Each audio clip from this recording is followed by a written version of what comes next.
December 3rd, 1947. The Ethel Barrymore Theatre in New York. Backstage, a 23-year-old actor sits on the cot where he's been sleeping for days. Not sleeping now, waiting. The curtain goes up tonight. He's basically a nobody. A few small parts, one sentimental play that ran forever. He played the son, said his lines, collected his check. Nothing that suggested what was coming. The director of this show, Elia Kazan, has been watching him in rehearsals, watching the way he moves, the way he listens, the way he seems to be making it up as he goes along, even though he isn't. Kazan has worked with many of the major actors in New York. He's never seen anything like this. The leading lady, Jessica Tandy, can barely stand him. He's unpredictable. He's difficult. He mumbles. He won't hit his marks the same way twice. She's a trained actress, classical, precise. He's something else entirely, something she doesn't have a word for yet. Well, not a polite one anyway. Kazan uses the tension between them in his direction. He doesn't try to fix it.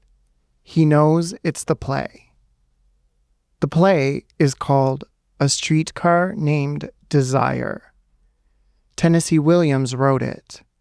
The young actor plays Stanley Kowalski, a brutish, magnetic laborer in a torn t-shirt who destroys a fragile woman named Blanche Dubois.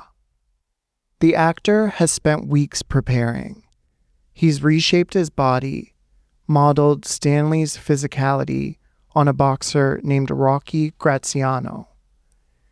But the physical transformation is only part of it. He's found something in Stanley that isn't written, that no playwright could write, that no other actor would think to or be able to find. An animal grace underneath the violence. A man who's terrifying and magnetic in the same breath. Someone you should despise, but can't stop being drawn to. That night, the curtain goes up. What happens over the next 3 hours will split American theater in two. The raw sexuality, the danger, the way this unknown actor holds the stage like he owns it and doesn't care if he gives it back. The play will run for 855 performances. Tandy will win a Tony for her performance. And the 23-year-old in the torn t-shirt, once he leaves the play, will never appear on Broadway again. He doesn't need to. Because after tonight, Hollywood will come to him. After tonight, everyone will. Because one thing is certain. Whatever acting was before this night, the projection, the stagecraft, the art of performance that audiences thought they understood, it's finished now. There's before Marlon Brando, and there's after. And after starts tonight.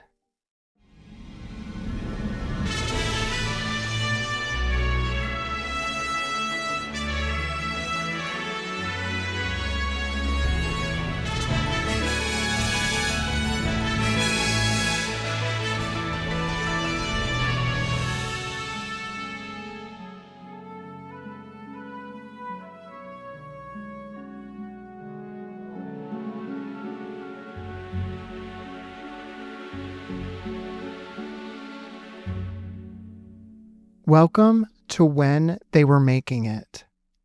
I'm your host, Patrick Rankin, and this is the podcast that dives deep into the glorious, often messy, and utterly human stories behind Hollywood's greatest films and the legends who created them. This is part 1 of our 2-part series on Marlon Brando. Today, we're exploring how a restless, wounded kid from Omaha, became the actor who changed what movie acting could look like, and how, by the time he stood at the height of his early power, he was already a man deeply uneasy with the fame and industry expectations closing in around him. Marlon Brando Jr. was born just before midnight on April 3, 1924, at the Omaha Maternity Hospital. He was the youngest of 3 children and the only son.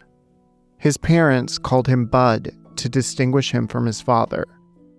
His father, Marlon Sr., was a traveling salesman who sold limestone products across the Midwest. He was a hard drinker, a womanizer, and a man who communicated primarily through silence, except when he'd been drinking and he'd use his fists. Senior didn't seem to like his only son. He found him soft, unmanly.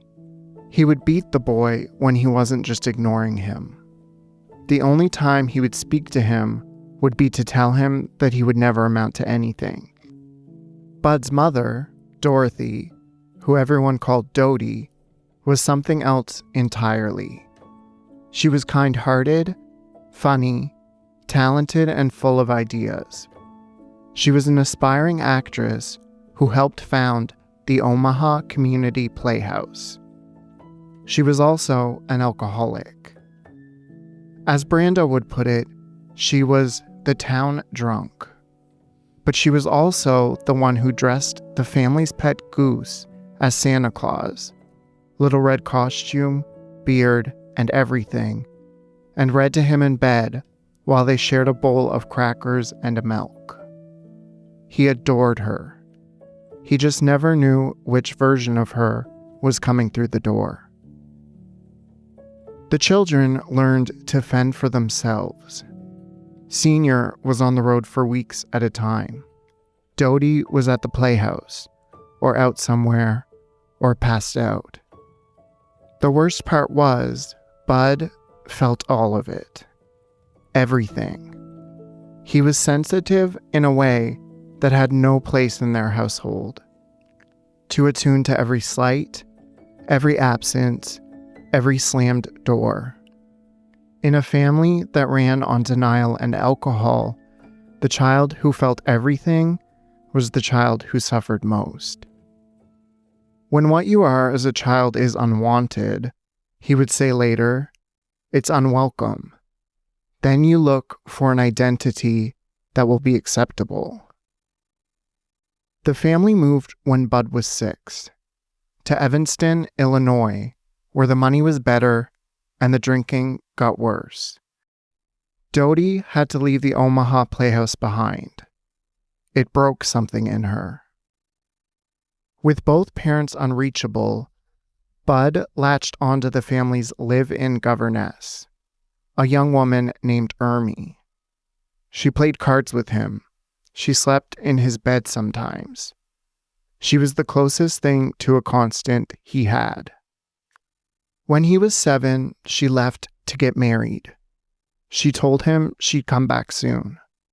She never did. Everyone left.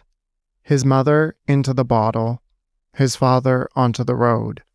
Now Ermy, too. Bud was about 9 years old when he met the person who wouldn't. Wally Cox, skinny, bespectacled, getting beaten up on a playground. Bud stepped in and helped him up. They were inseparable from that day. Cox was quiet and bookish and funny. Bud was physical and reckless and magnetic. Each had what the other lacked. Bud's parents split when he was 11. Dodie took the children to her mother's place in California. They came back 2 years later. The family tried again. A farmhouse outside Libertyville, Illinois. Horses, chickens, a meadow full of mustard blossoms. None of it fixed anything. Bud was now 14. He was failing school, skipping class, picking fights. He was angry and he didn't know what to do with it except make trouble. He would regularly troll the bars on Chicago's Skid Row, not because he drank, to find his mother. That was the thing about Dodie. She could break his heart every week, and he'd still go find her. Whatever she was his. One night, he walked into a bar to find his father, drunk, hitting Dodie. Bud confronted him, looked him in the eye, and said, "If you hit her again, I'm going to kill you." His father backed off. Brando remembered it as probably the only time in his life his old man backed down from a fight. At 16, his father had had enough. He sent Bud to Shattuck Military Academy in Minnesota, Senior's alma mater. If structure and discipline couldn't straighten the boy out, nothing would. Brando was miserable, popular, and in trouble constantly. But he stumbled into something there. An English teacher named Duke Wagner put him in the school plays. Something clicked. Brando was good at it. Naturally. But more than that, it made him feel something. When he was on stage, pretending to be someone else, people paid attention. People listened. People told him he was good. For a boy who'd spent his whole life being ignored or managed, that was enough. Brando was expelled in May 1943, 2 weeks before the end of term. Accumulated demerits, a probation violation. The students petitioned to get him back. He didn't go back. His father put him to work digging ditches in Libertyville. He tried to enlist. Everyone his age was heading to war, but a bad knee from football kept him out. With the military closed to him, there was only one other place to go: New York City. His sisters were already there. Jocelyn was acting on Broadway. Frances was studying art. Senior, grudgingly, offered to fund his next step, whatever it was. Brando told him he wanted to study acting. His father's response: "Take a look in the mirror and tell me if anyone would want to see a yokel like you on the stage." Brando got on the train anyway. He'd later described the feeling. "I've always had a strong sense that I had to be free. Standing on that train, I was free." He was 19. He had no diploma, no plan, and no idea what New York had in store.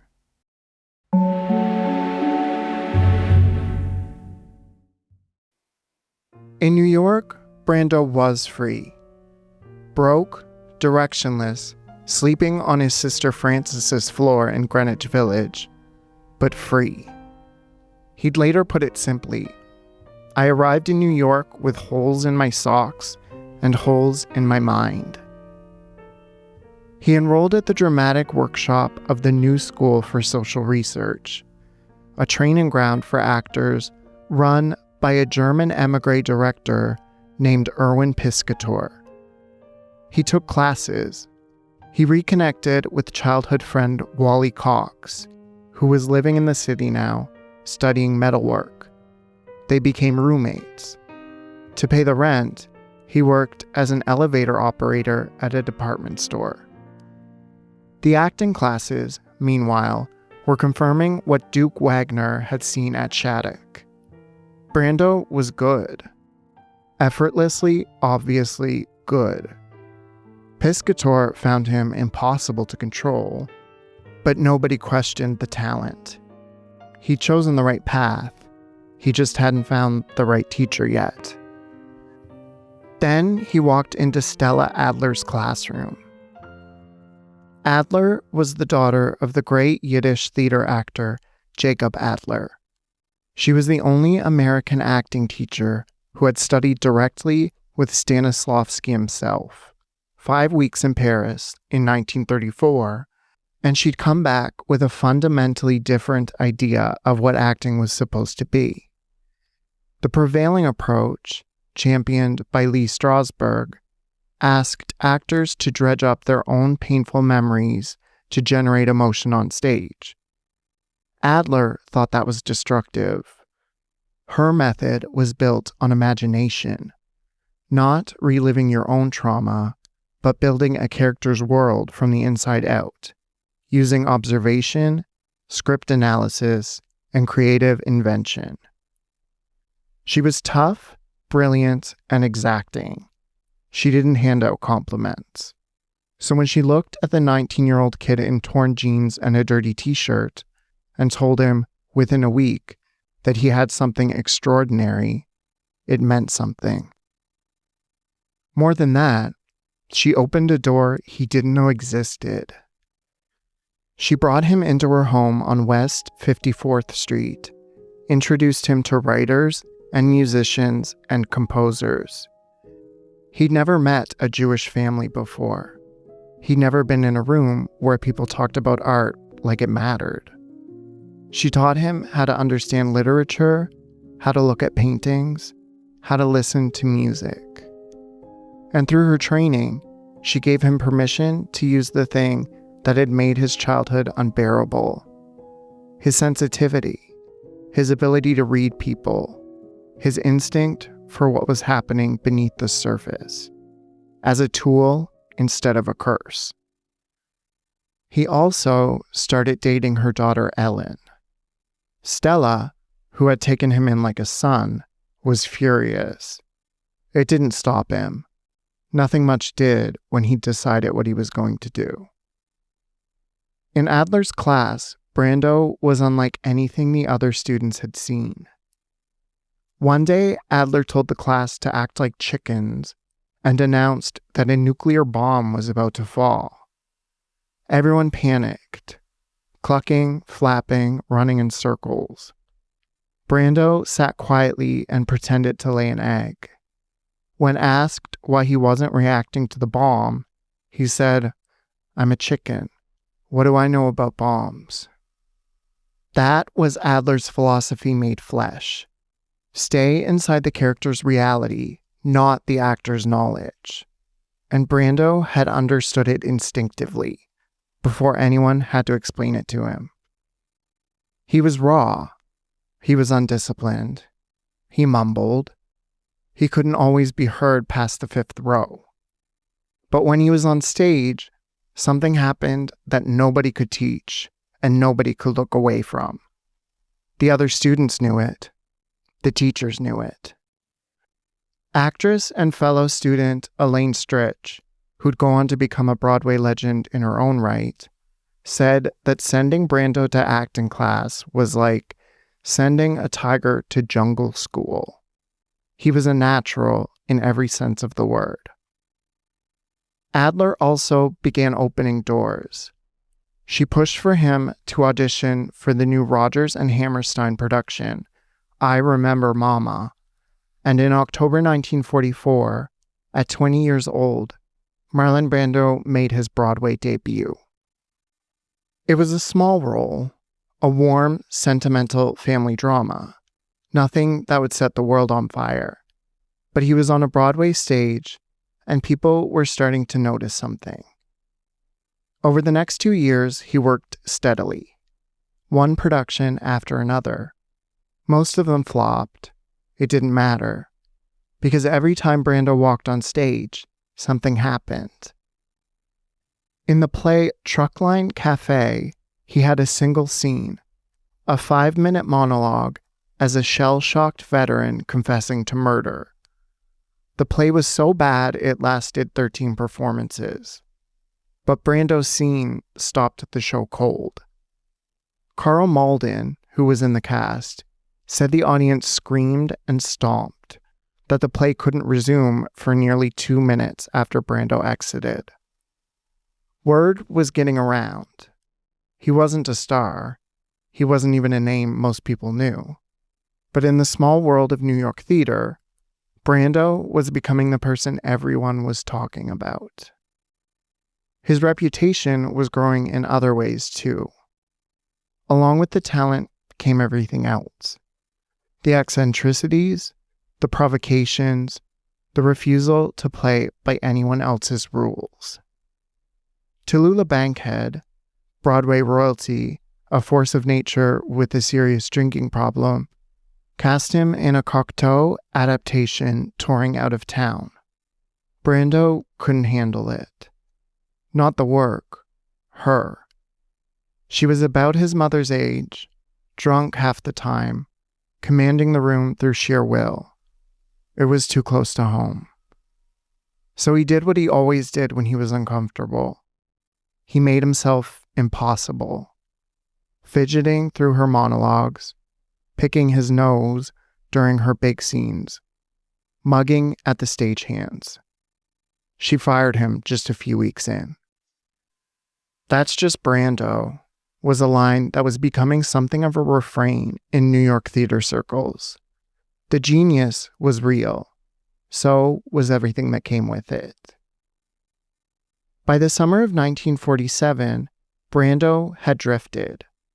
He was living in a cold water flat with ice on the inside of the windows, a raccoon in a cage, that's just Brando, and no telephone.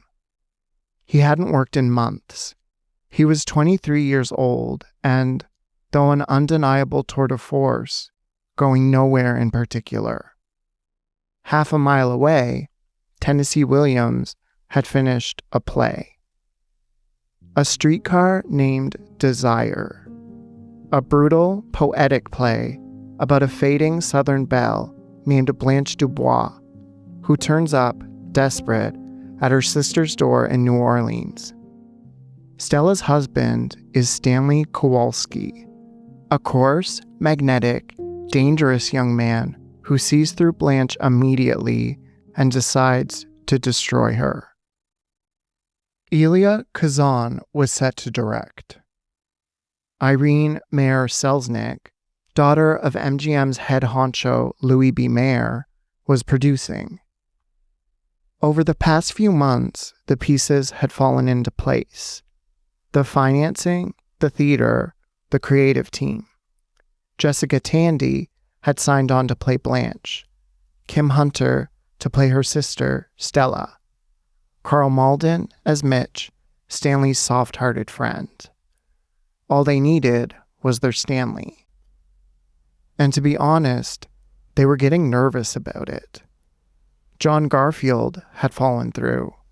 Burt Lancaster passed. So did Van Heflin, Gregory Peck, half a dozen others. They were 6 weeks from rehearsals and still didn't have their male lead. Brando's name came up through the network. His agent pushed for him. Kazan had produced him in Truckline Cafe and seen what he could do. But he was 23 years old, relatively unknown, and had just been fired by Tallulah Bankhead. Selznick was skeptical. Kazan persisted. Brando auditioned in late August. Kazan knew immediately. But Selznick still wasn't convinced. She wanted a name. She agreed to cast him only if Tennessee Williams personally approved. Kazan gave Brando $20 for bus fare to Provincetown, where Williams was spending the summer. Brando spent the money on a party at Maureen Stapleton's apartment and hitchhiked instead. He arrived several days late. When he finally did arrive, Williams was sitting in the dark with a few friends. A fuse had blown. The toilet was broken. Nobody knew how to fix either. Brando walked in, assessed the situation, stuck his hand down the toilet to unclog the drain, then fixed the fuses. Within an hour, everything worked. Then he read for Stanley. Williams stopped him. He'd seen enough. He told Brando he had the part and gave him bus fare back to New York. Later, Williams wrote to his agent. It had not occurred to me before what an excellent value would come through casting a very young actor in this part. It humanizes the character of Stanley in that it becomes the brutality or callousness of youth, rather than a vicious older man. Rehearsals began in October. Brando moved into the theater, sleeping on a cot backstage. He stopped eating properly. He was consistently late. While the rest of the cast was at near performance level, Brando was still mumbling, wandering around, barely audible. Jessica Tandy, who was playing Blanche, was at her wit's end. She was a consummate professional, disciplined, precise, classically trained. She called Brando an impossible, psychopathic bastard. Kazan held steady. He'd seen what Brando could do. It would come out when Brando wanted it to. He hoped. But it did. And when it did, nobody was ready for it. During a run-through in mid-October, with Stella Adler in the audience, Brando suddenly gave a full-blown white-hot performance. It was raw and dangerous and completely alive. The kind of performance that made people forget they were in a theater. It wasn't acting. Or if it was a new kind of acting. Everyone in the room, Adler included, knew they were watching something that had never existed before. A Streetcar Named Desire opened at the Ethel Barrymore Theatre on December 3rd, 1947. Before the performance, Tennessee Williams had sent Brando a telegram. "Ride out, boy, and send it solid. From the greasy Polack, you will someday arrive at the gloomy Dane, for you have something that makes the theater a world of great possibilities." The gloomy Dane, Hamlet, one of the greatest roles in theater. Williams saw where this was going. The audience that night included Dorothy Parker, Cecil Beaton, and the usual first night Broadway crowd. They warmed slowly through the first act. Then Brando took hold of the room. He didn't seem to be performing Stanley Kowalski. He seemed to be inhabiting him. Slouching, explosive, unpredictable, switching from childlike charm to volcanic rage in a single breath. Every line reading was different from rehearsal. Every moment felt like it was happening for the first time. It was clear to everyone in the audience, they weren't watching an actor. They were watching a man. Dangerous, alive, real in a way that nothing on a Broadway stage had ever been real before. By the final act, they were on their feet. It was the first standing ovation Irene Selznick had ever seen on Broadway. She would later write about it, saying that, in those days, people only stood for the national anthem. The next year, Tandy would win the Tony. Williams would win the Pulitzer. Brando wouldn't be nominated. But the shift had already happened. It was in the audience. It was in the way other actors watched him. It was in the way critics tried to describe him. Powerful, brutal, effective, but not quite like anything they were used to seeing. Kazan, watching it happen night after night, put it simply. Tandy seemed to be giving a performance. Brando seemed to be living on stage. Almost overnight, Marlon Brando, at 23, had become the most talked about stage actor in America. And Hollywood was paying attention.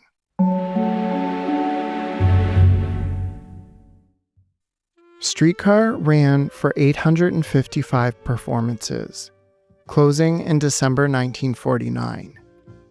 Brando stayed with it for close to 2 years, long enough to play Stanley hundreds of times and long enough to get sick of him. By then, the movie studio talent scouts had already come calling.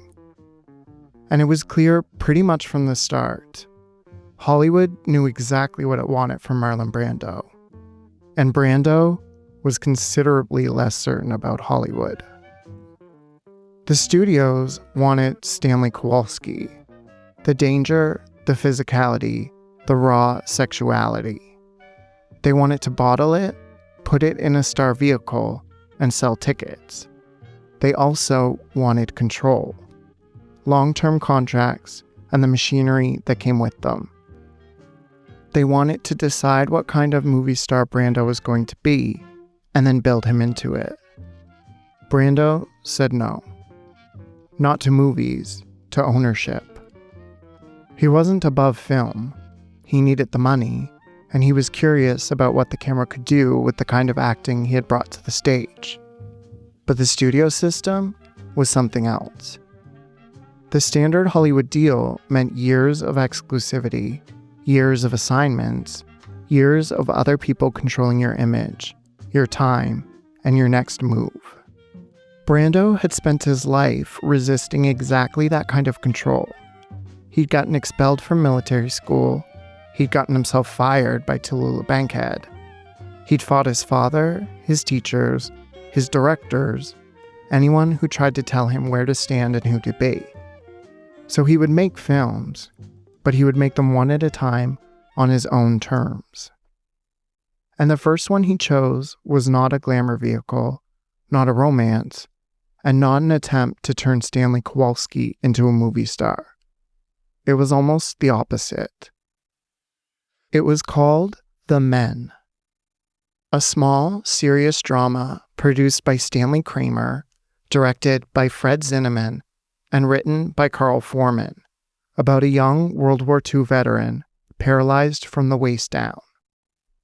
The film was shot largely at the Birmingham Veterans Administration Hospital in Van Nuys, California. To prepare, Brando spent weeks living there among paraplegic veterans, learning the details of their daily lives. He studied how they moved, how they transferred from bed to chair, how they carried themselves, how they joked, how they handled pity. The film used real veterans in the cast, and Brando watched them too. He listened, he absorbed. He was taking what he had learned from Stella Adler and the New York stage and applying it to film. But for the camera, Brando adjusted the scale. What had filled a Broadway theater now had to live in the face, the hands, the pauses, the small, defensive movements of a body under watch. The Men premiered in 1950. Reviews were strong, but the film was not a commercial success. Released just as the Korean War was beginning, it arrived at a moment when audiences were not especially eager for another story about the wounds men bring home from war. The movie didn't turn Brando into a box office star, but it proved something Hollywood had been hoping for ever since Streetcar. The camera could hold him. And now came the real test. Warner Brothers was bringing A Streetcar Named Desire to the screen. Elia Kazan would direct, and most of the Broadway cast would come with him. Kim Hunter would play Stella, Carl Malden, Mitch, and Brando would return as Stanley Kowalski. But Jessica Tandy would not be Blanche Dubois. On Broadway, Tandy had been the center of the production. Disciplined, fragile, devastating. She had won the Tony for it. But Hollywood wanted a name. And Tandy, for all her stage triumph, was not a movie star. So the role went to Vivien Leigh, after Bette Davis and Olivia de Havilland both passed.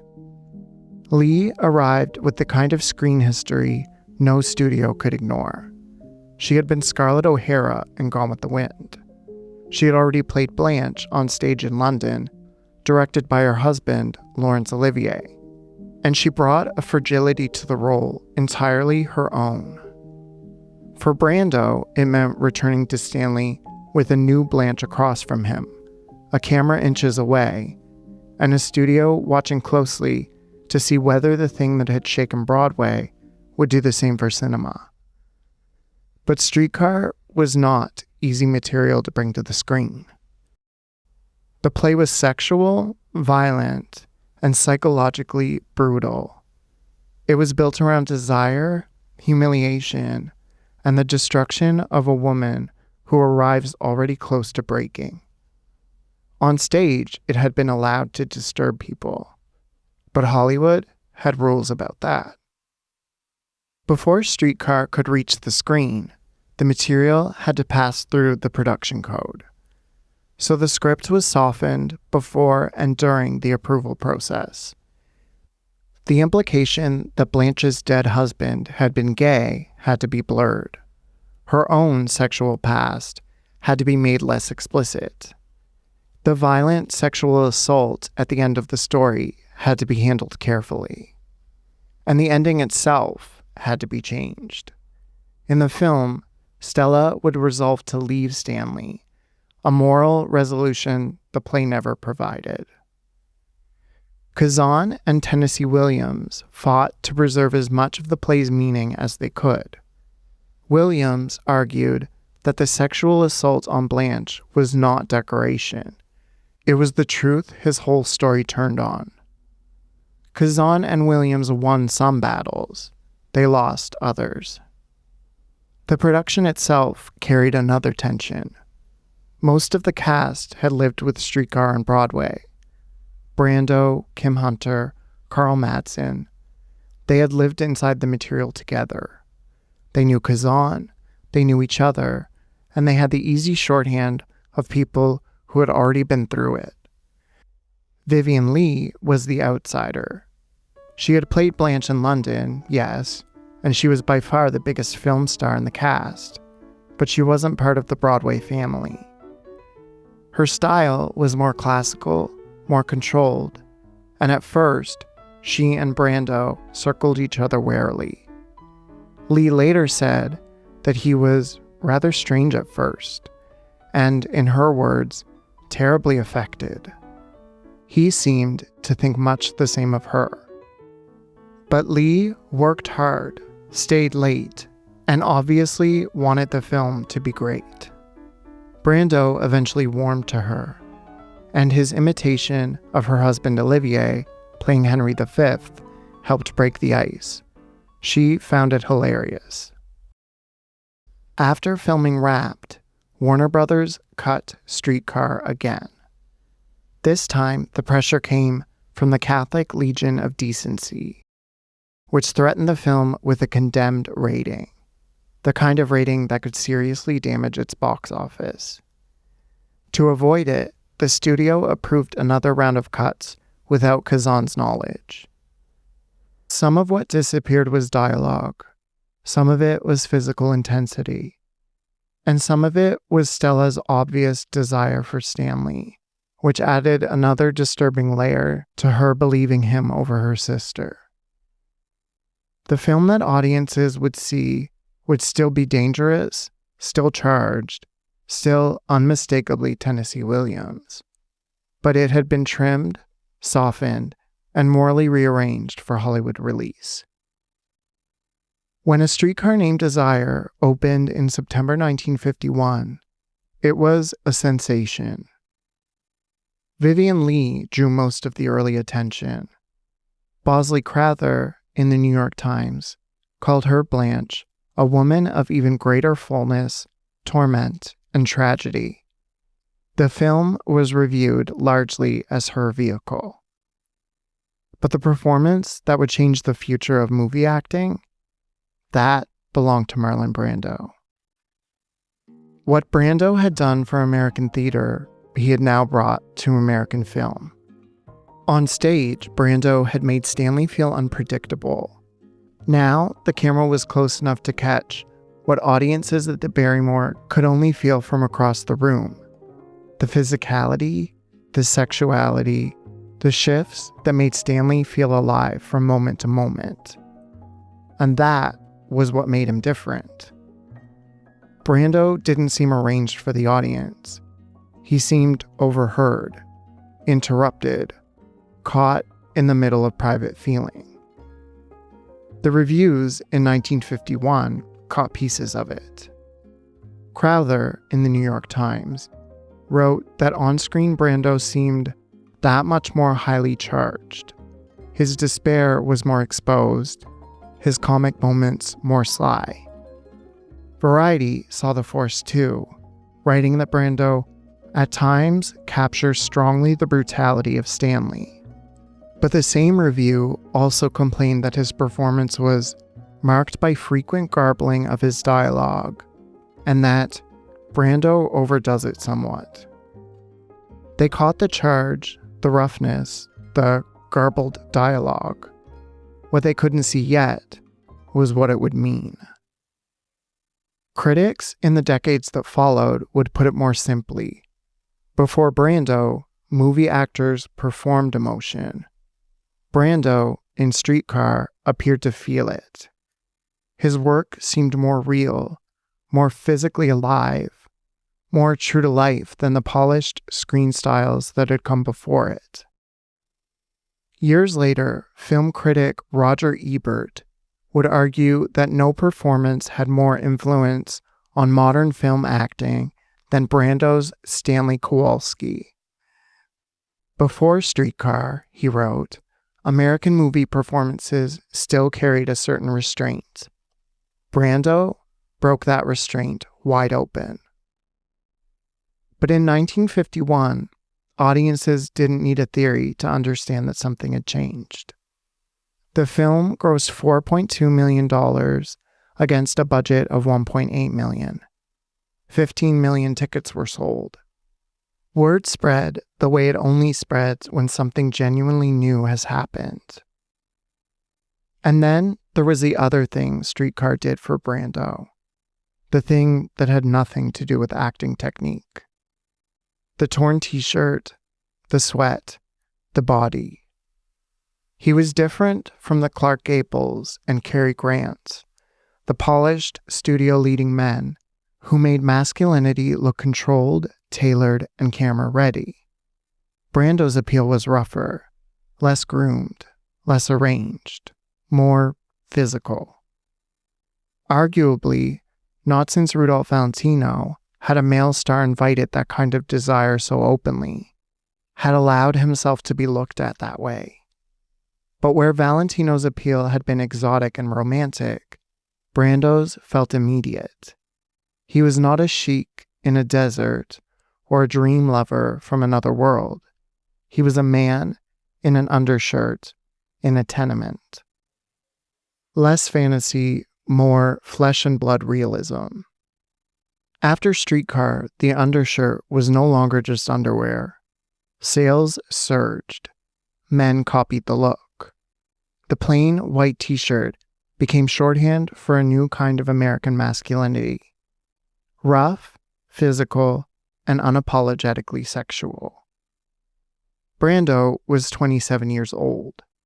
He was not just the most exciting actor in America, he was becoming the most desired man in America.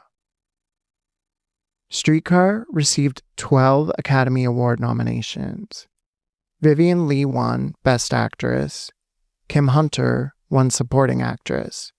Carl Malden won Supporting Actor. It became the first film in Academy history to win 3 of the 4 acting awards. Brando was nominated for Best Actor. He lost to Humphrey Bogart for The African Queen. Hollywood hadn't crowned Marlon Brando yet, but it was watching him.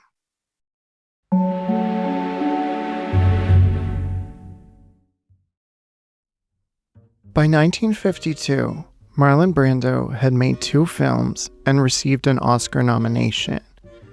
He had become one of the most famous young actors in the country and one of its most desired men. And he had done all of it without a studio contract and without appearing to care very much what Hollywood thought of him. The question now was what he'd do next. The answer was Viva Zapata. It was an historical drama about Emiliano Zapata, the Mexican revolutionary who rose from peasant leader to national figure and then found himself trapped by the power he had helped unleash. The film reunited Brando with Elia Kazan, with a screenplay by John Steinbeck. Anthony Quinn, who had covered for Brando during a leave from the Broadway production of Streetcar, played Sapata's brother. For Brando, the part, decidedly not a sex symbol role, was a chance to prove that Streetcar had not been a fluke. He approached Sapata the way he approached everything. He studied, he watched, he reportedly traveled quietly to Anahuaquilco, the Mexican town where Sapata had been born, listening to the way people spoke, watching how they moved, trying to absorb the physical world of the character before he played him. The film opened to strong reviews. Quinn won the Oscar for Best Supporting Actor. On set, the relationship between the two men had been strained. Brando wrote later that Quinn was extremely cold to me while we shot that picture. During our scenes together, I sensed a bitterness toward me. Quinn had resented Brando's casting, believing his own Latin heritage made him the more natural choice for the lead. The two had reportedly competed to settle the dispute in the most straightforward way available to them, a urination contest into the Rio Grande. Quinn lost, but he did win the Oscar.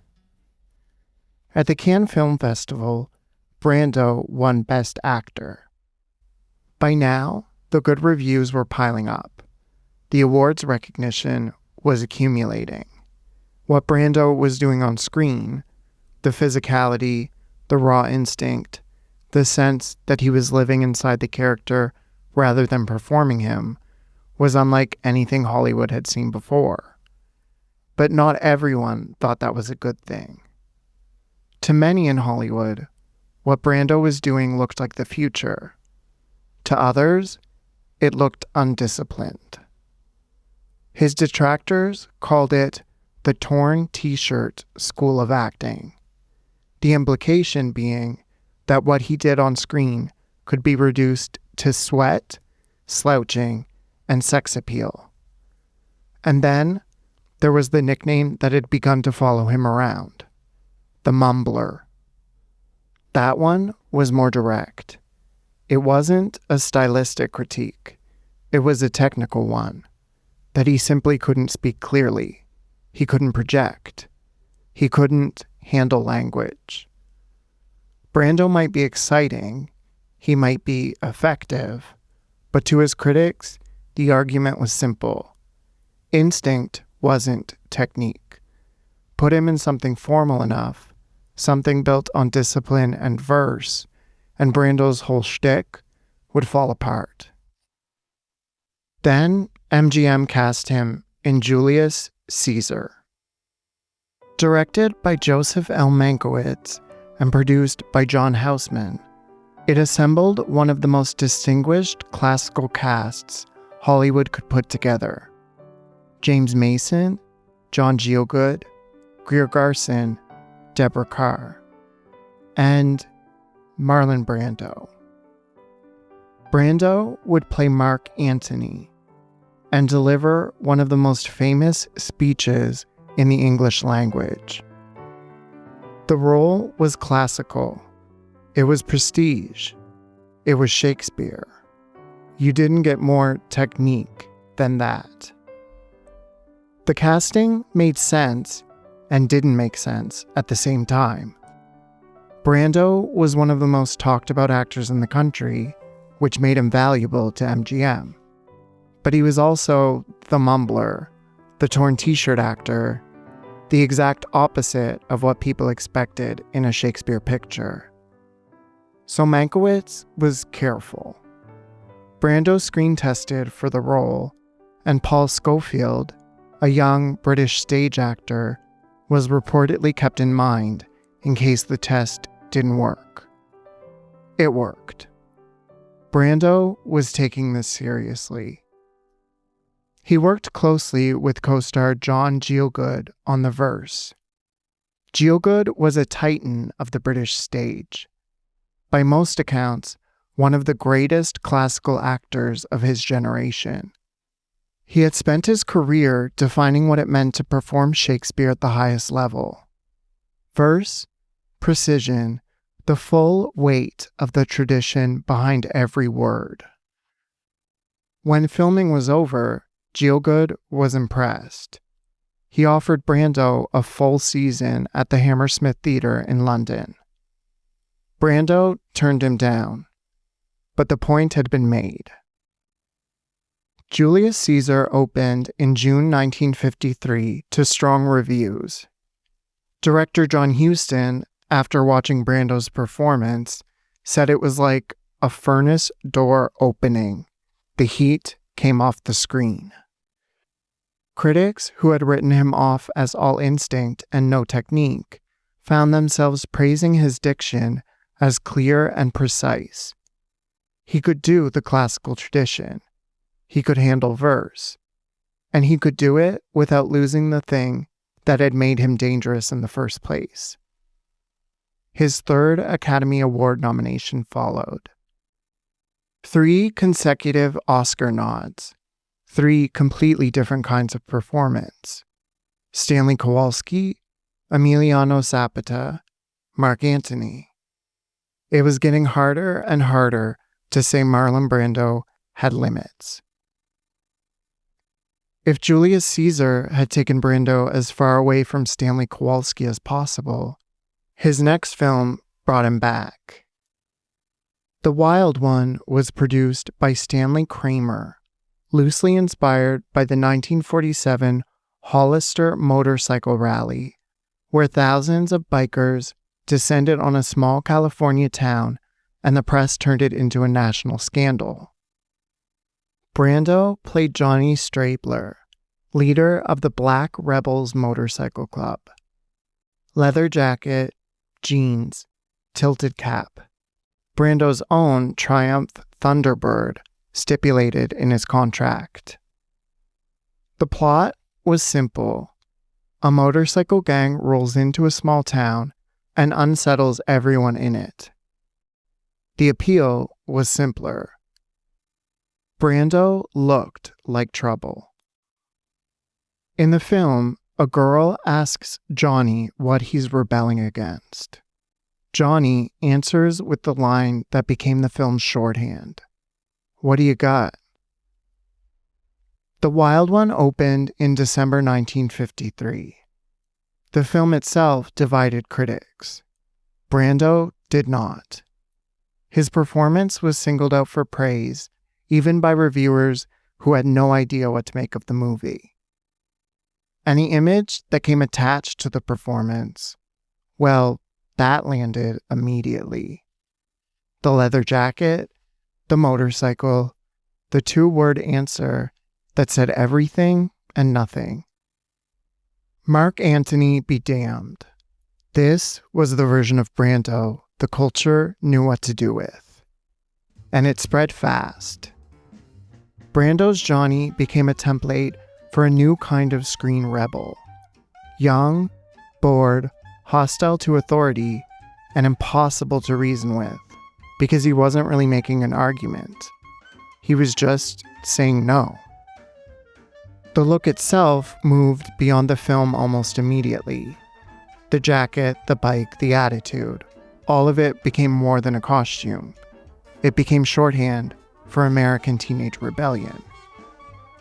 That was what made The Wild One dangerous. Not the plot, not even the movie itself, really. The image. Brando had played more complicated men than Johnny Strabler. But Johnny gave the culture something simpler and much easier to copy. He gave post-war American rebellion a uniform. And it was part of something larger than any single film or actor. The old Hollywood was changing. The studio system that had run the industry for 30 years was fracturing. Antitrust rulings had forced the studios to sell off their theater chains. Television was pulling audiences away, and the contract players, who had once been owned outright, were starting to demand something different. The polished, controlled performances of the studio era were starting to feel like a different language. Audiences wanted something else. A generation that had lived through the Depression and a world war had a different tolerance for artifice. And the teenagers who came after them, the first generation to grow up with that word, teenager, as an identity, were becoming an economic force. And they didn't want Cary Grant. They wanted something rawer, something that looked like them. Brando had given it to them, and what he'd created was already becoming bigger than him. The following year, Elia Kazan would film East of Eden with a 23-year-old actor named James Dean. Kazan had wanted Brando for the role.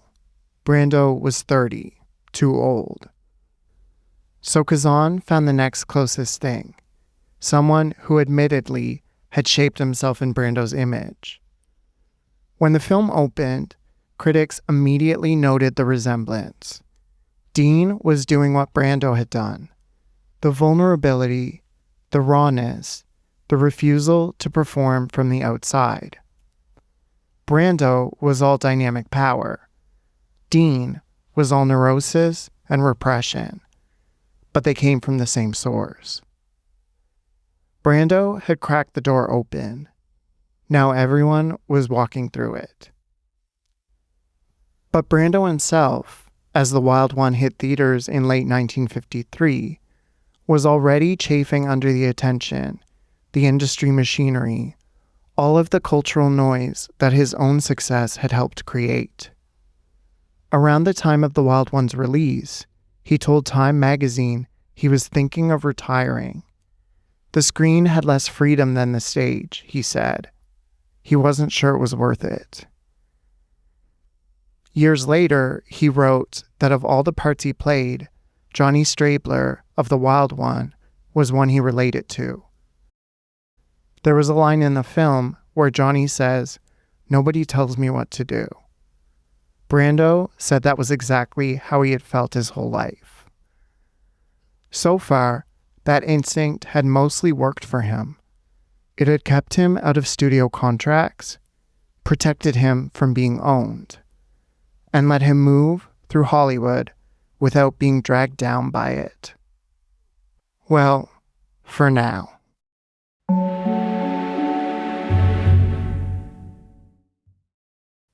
By the time The Wild One opened in December 1953, Marlon Brando was one of the most successful movie stars in America. He was also living on $150 a week. His salary went to his father, who was investing it in Nebraska cattle on a ranch called Penny Poke. Every week, Brando received his allowance and was usually broke by the second day. His family was still the gravitational center of his life. His father controlling his money, his mother still the open wound he'd never quite closed. Because running underneath all of it, the fame, the films, the Oscar nominations, was his relationship with Dodie. She had made her way to California by now, living in Pasadena. He'd stayed in contact since he left home.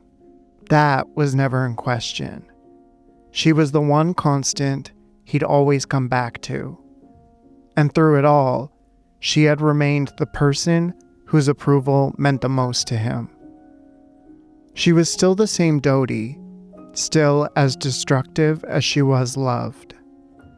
She had joined Alcoholics Anonymous with Marlon Sr. at some point, and there had been periods of sobriety. But she was still drinking, still the version of herself that Brando had been navigating his whole life, and still the person who mattered most. There was one other relationship that had become, by this point, arguably as complicated as the one with his mother. Elia Kazan had directed Brando to stardom, on Broadway and on film.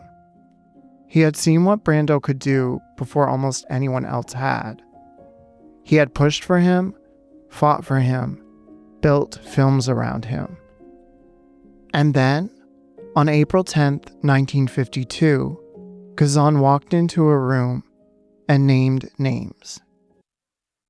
The House Un-American Activities Committee, or HUAC, had been investigating communist influence in Hollywood since the late 1940s. Careers had been destroyed. People had been blacklisted. And the central question facing anyone called before the committee was the same. Would you name names? Kazan named them.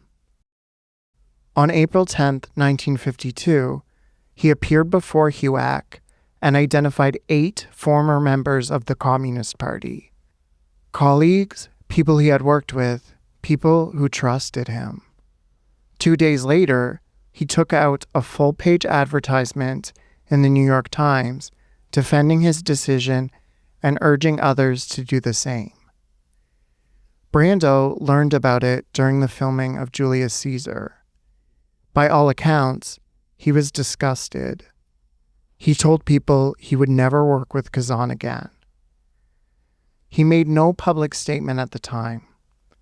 Whatever he felt, he kept it inside, which, by now, was something he was practiced at. Then Kazan came to him with On the Waterfront. The project had been set up by producer Sam Spiegel at Columbia. The script was about a longshoreman named Terry Malloy who witnesses a murder on the Hoboken docks, stays silent out of loyalty to the mob boss who runs the union, and then, slowly, painfully, decides to testify against him. It was, as everyone understood, Kazan's self-justification. A film about why a man names names. About why informing, under the right circumstances, is not betrayal, but courage. Brando sent the script back unread, twice. Spiegel had inserted small slips of paper between the pages to check. They came back undisturbed. So production moved forward with Frank Sinatra, a Hoboken native, in the part. He had what amounted to a handshake deal. He attended a costume fitting. He was ready. But Spiegel wanted Brando. Kazan wanted Brando. And eventually, through a combination of persuasion and maneuvering, they got him. When Sinatra found out he'd been replaced, he sued Spiegel for $500,000. And the animosity between Sinatra and Brando would last for years. Brando was paid a flat fee, approximately $100,000, and as a condition of his contract, he was allowed to leave the set every day at 4 p.m. to keep his standing appointment with his psychoanalyst. The cast took shape around him. Ava Marie Saint, in her film debut, played Edie Doyle. Kazan had originally envisioned Grace Kelly, who turned it down to make Rear Window. Carl Malden was Father Barry. Lee J. Cobb was Johnny Friendly. Rod Steiger was Charlie, Terry's brother. The film would be shot over 36 days in the bitter winter of 1953 and 1954, on location in Hoboken, New Jersey. The real docks, real longshoremen as extras, real cold. Every morning, Brando rode the train to Hoboken in costume and loaded crates on the docks before shooting began. On set, whatever Brando felt about what Kazan had done 2 years earlier stayed off the set. Ava Marie Saint recalled that HUAC simply wasn't discussed. They worked. They were professionals. Kazan's admiration for Brando, if anything, deepened. 2 men who had complicated things between them, doing the work anyway. The scene that would define the film was a taxi scene. Terry and his brother Charlie alone in the back of a cab, Charlie pulling a gun on his own brother to keep him quiet. Brando objected to the scripted staging. Terry wouldn't talk reasonably, he said, with a gun pointed at him by his own brother. Kazan agreed and let them work it out. So, when the camera rolled, instead of reacting with anger or fear, Brando reached out and pushed the gun away, gently, the way someone would move something that didn't belong there. Kazan would describe his reaction later. What other actor, when his brother draws a pistol to force him to do something shameful, would put his hand on the gun and push it away with the gentleness of a caress? I didn't direct that. Marlon showed me how the scene should be performed. While the film was in post-production, on March 31st, 1954, Dorothy Pennebaker Brando died of cancer in her home in Pasadena. She was 57 years old. Brando was devastated. Whatever their relationship had been, however much she had failed him, however much he had spent his life trying to outrun the wound she'd left, she had been the one person whose approval he had never stopped wanting. Biographer Peter Manso put it simply: after his mother died, it seems that Marlon stops caring. But his professional life didn't pause to grieve. On the Waterfront opened on July 28, 1954, and it was both a critical and commercial triumph. Kazan later said of Brando's performance, "If there is a better performance by a man in the history of film in America, I don't know what it is." Brando's own reaction when Kazan screened the finished film for him was to get up and leave without a word. He, for some reason, thought his performance was a failure and was embarrassed for himself. He seemed to be the only one who felt that way. The film gave him the strongest reviews of his career. A.H. Weiler, in the New York Times, called it an uncommonly powerful, exciting, and imaginative use of the screen. Variety called the performance a spectacular show. The film earned 12 Academy Award nominations. Brando received his 4th consecutive Best Actor nomination. Desiree came next, though not by choice. Back when Brando had made Viva Zapata for Fox, he hadn't realized he'd actually signed a 2-picture deal. Unbeknownst to me, he wrote later, I had been snookered. He tried to escape the second obligation earlier that year by walking off The Egyptian a week before shooting. Fox replaced him with Edmund Purdom and held Brando to his contract anyway, casting him as Napoleon Bonaparte in Desiree instead. He filmed it, grieving and distracted, later calling the film superficial and dismal. The director, Henry Koster, called his performance competent. But by most accounts, it made more money than On the Waterfront. The 27th Academy Awards were held on March 30th, 1955, at the RKO Pantages Theatre in Hollywood. On the Waterfront dominated the night. From its 12 nominations, 8 wins, including Best Picture and Best Director for Kazan. Bette Davis presented the Best Actor award. Brando's competition was Humphrey Bogart, Bing Crosby, James Mason, and Dan O'Herlihy. Marlon Brando won the Academy Award for Best Actor for On the Waterfront.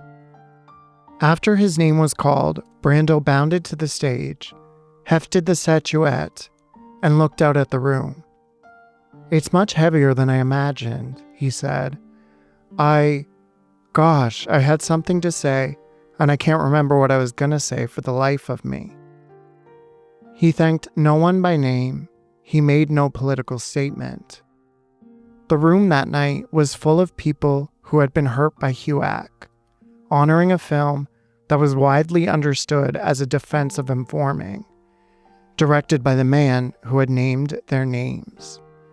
But none of that was said out loud. Brando walked off stage with the Oscar. It was almost exactly 1 year to the day since his mother Dodie had died. Brando had been crowned. The Mumbler, the torn t-shirt school of acting. None of it had the same weight anymore. He had the Oscar to prove it. He was 30 years old. He was at the absolute peak of his early career. But something had shifted. The woman who had meant more to him than anyone else in the world was gone. The man and mentor who had shaped him most had let him down.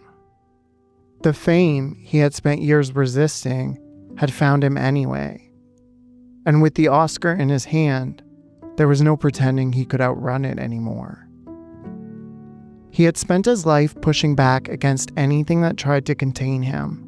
His father, military school, Broadway discipline, studio contracts.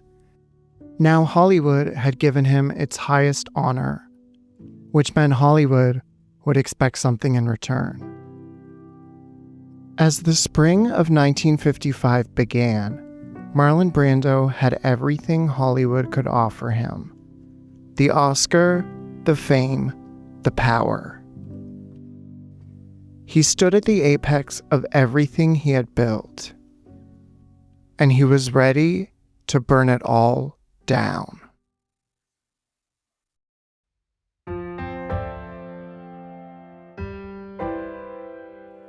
That's a wrap on this week's episode of When They Were Making It, part 1 of our 2-part series on Marlon Brando.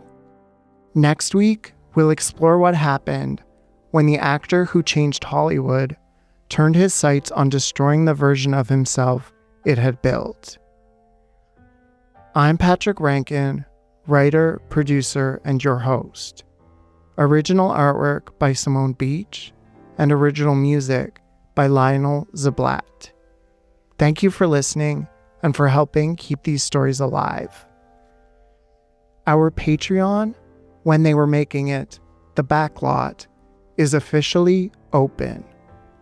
You can join us there for bonus stories, episode companion extras, and members-only releases.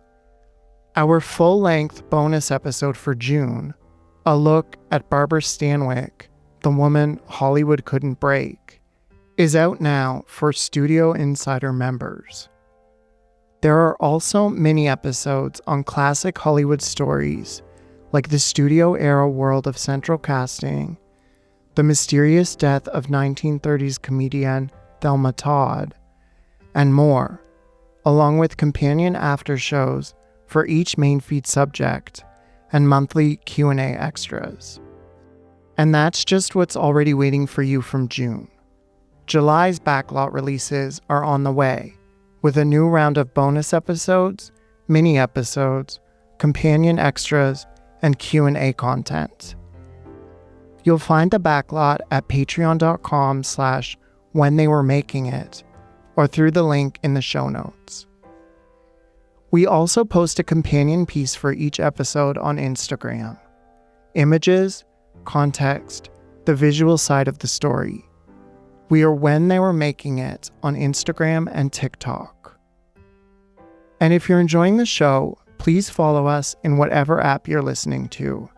It means every new episode lands automatically, and it's the clearest signal to Apple and Spotify that these stories are finding an audience. But the honest truth is, a show like this doesn't grow on ads or algorithms. It grows because one person hears it and tells another. So if this was worth your time, tell someone. That does more than anything else. Until next time, keep watching. And remember, Behind every great film is an even greater story.